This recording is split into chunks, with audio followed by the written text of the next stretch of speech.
En Corée du Sud, le président a échappé de peu aujourd'hui à la destitution. Au moins 150 000 personnes ont manifesté dans les rues pour demander son départ après sa tentative d'imposer la loi martiale dans le pays.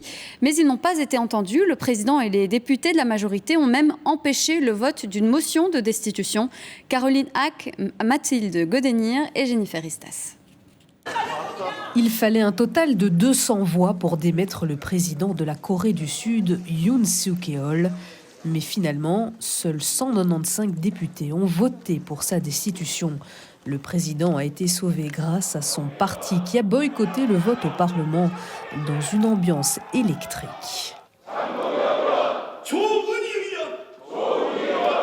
Mardi dernier, après des accusations de dérive autoritaire, le président Yoon Suk-yeol avait annoncé à la surprise générale la loi martiale avant d'être forcé quelques heures plus tard de la lever. Bravant le froid glacial, des centaines de milliers de manifestants se sont rassemblés dans les rues, notamment pour réclamer la démission du président.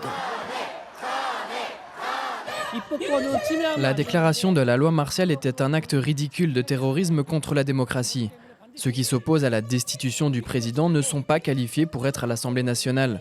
Ils ne sont pas qualifiés pour travailler comme fonctionnaires qui sont payés grâce à l'argent des impôts. Ce matin, le président s'est excusé publiquement.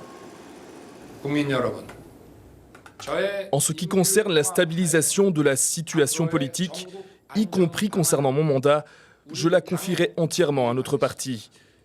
À l'avenir, l'administration des affaires de l'État sera une responsabilité partagée entre le parti et le gouvernement. Une fois de plus, je vous présente mes plus sincères excuses pour l'inquiétude et la détresse que je vous ai causées. En dehors de la procédure de destitution désormais invalidée, Yoon Suk-yeol est également visé par une enquête de police pour rébellion.